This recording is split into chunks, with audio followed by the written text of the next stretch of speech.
Hello everyone, welcome back to my class. आज class 9th को है। मोशन से बताने वाली हूँ एक्सलरेशन। तो एक्सलरेशन और रिटार्डेशन दोनों में डिफरेंस क्या है। तो पिछली क्लास में मैंने बताया था मोशन और यूनिफॉर्म और नॉन यूनिफॉर्म मोशन। ज़रूर देखिए, बहुत यूजफुल वीडियो है और मेरा चैनल ज़रूर सब्सक्राइब करें जिससे आपको सारे मेरे अपलोड्स मिलते रहें। ओके, एक्सलरेशन क्या है? What is acceleration? Acceleration of a body is defined as the rate of change of velocity with time. Acceleration of a body is defined as the rate of change of velocity with time. है ना? Rate of change of velocity. What is the rate of change of velocity? Rate of change of velocity means if the initial velocity of body is u and it change into a final velocity v in time t, then acceleration a equal to v minus u by t.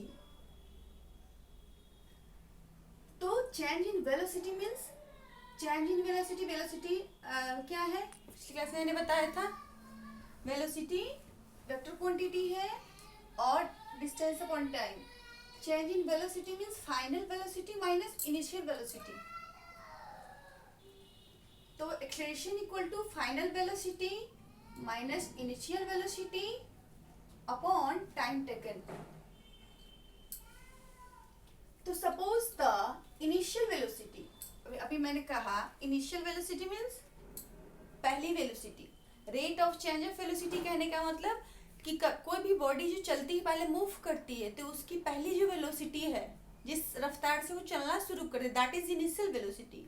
And जिस velocity से के बाद वो जहाँ पे stop होती है that is final velocity. तो initial velocity of body is u and it change into a final velocity v in time t. Okay, then a acceleration is denoted by a and a equal to v minus u by t. a equal to v minus u by t. And it after cross multiplication v minus u equal to a into t, है ना? तो v minus u equal to a into t and इसको left hand right hand side में इसको लाने के बाद sign change होता है, आप लोगों को पता है। v equal to u plus at. v equal to u plus at. This is the first equation of motion. There are three equation of motion. First है v equal to u plus at, second है v square equal to u square plus 2as and the third है s equal to ut plus half at square.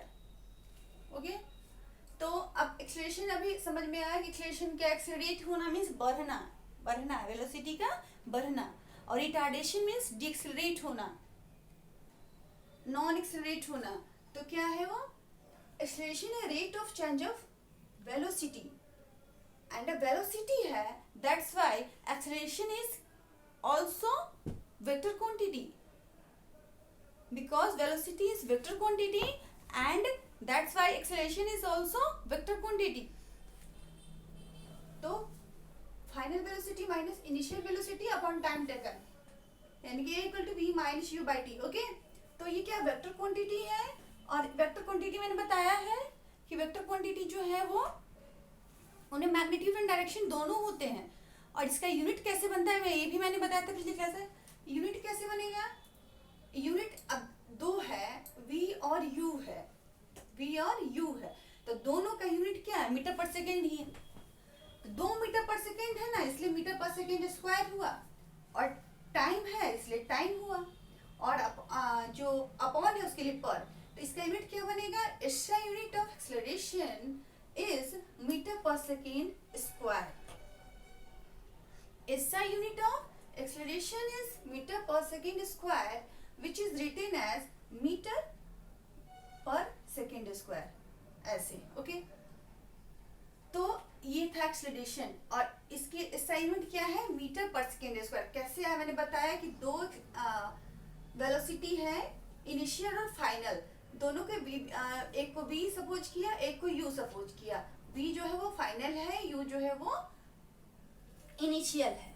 तो अब दोनों के लिए metre पर second 2 है इसलिए मीटर पर सेकंड स्क्वायर आ गया, अपॉन के लिए पर आया, टाइम के लिए टी आया, सॉरी टाइम दोनों में है इसलिए मीटर पर सेकंड स्क्वायर आया। तो अब ये क्या है, ये एक्सेलरेशन का एसआई यूनिट है। और when a body is moving with uniform velocity it's acceleration will be 0। जब लगातार एक ही वेलोसिटी से कोई भी बॉडी मूव कर रही है तो उसका एक्सेलरेशन कितना हो जाएगा, 0 होगा। बिकॉज एक्सेलरेशन के लिए क्या जरूरी है, वेलोसिटी में चेंजिंग आना बहुत जरूरी है। तो अगर कोई भी बॉडी यूनिफॉर्म वेलोसिटी से चल रही है तो वहां पे क्या होगा, एक्सेलरेशन जो है वो कितना हो जाएगा, एक्सेलरेशन विल बी 0। और अभी पिछली क्लास में मैंने बताया कि जैसे कि यूनिफॉर्म स्पीड होता है, यूनिफॉर्म वेलोसिटी होता है, उसी तरह पहले तो यूनिफॉर्म मोशन और यूनिफॉर्म मोशन, उसी तरह यूनिफॉर्म एक्सेलरेशन भी होता है एंड नॉन यूनिफॉर्म एक्सेलरेशन भी होता है। तो यूनिफॉर्म एक्सेलरेशन क्या है, यूनिफॉर्म एक्सेलरेशन वो हुआ जहां पे equal rate of change of velocity with equal time of interval. Uniform motion की जो डिफिनीशन है उसी के according equal rate of change of velocity with कितना, इक्वल टाइम ऑफ इंटरवल। तो वो है यूनिफॉर्म एक्सेलरेशन। आया समझ में? यूनिफॉर्म एक्सेलरेशन बिल्कुल भी यूनिफॉर्म मोशन और नॉन यूनिफॉर्म मोशन जो मैंने बताया उसी की तरह। यूनिफॉर्म नॉन यूनिफॉर्म मोशन में पिछले क्लास मैंने बताया था कि क्या होता है, डिस्टेंस जो है यूनिफॉर्म मोशन में और टाइम ऑफ इंटरवल दोनों इक्वल रहेंगे, लेकिन नॉन यूनिफॉर्म में क्या हो जाएगा, डिस्टेंस अनइक्वल हो जाएगा और टाइम ऑफ इंटरवल इक्वल होगा। ओके, इसी तरह uniform acceleration non uniform acceleration, एक समान त्वरण और असमान। तो क्या हो जाएगा, इसमें rate of change of velocity भी इक्वल और टाइम ऑफ इंटरवल भी इक्वल। और नॉन यूनिफॉर्म में क्या होगा, rate of change of velocity unequal with equal time of interval. तो ये था नॉन यूनिफॉर्म एक्सेलरेशन। होप आप लोगों को समझ में आया होगा। और एक्सेलरेट होना, जब भी कोई भी बॉडी एक्सेलरेट होती है तो जो उसकी वेलोसिटी है वो इंक्रीज होनी चाहिए। अगर इंक्रीज नहीं हुई इट मीन्स कि वो फिर एक्सेलरेट नहीं हो रही है, वो रिटार्ड हो रही है, नॉन एक्सेलरेट हो रही है। ओके, समझ में आया? स्क्रीनशॉट ले लें और मेरा चैनल जरूर सब्सक्राइब करें जिससे सारी अपलोड्स आपको मिले, और एक दूसरे को शेयर करें। Thank you for watching my video, take care.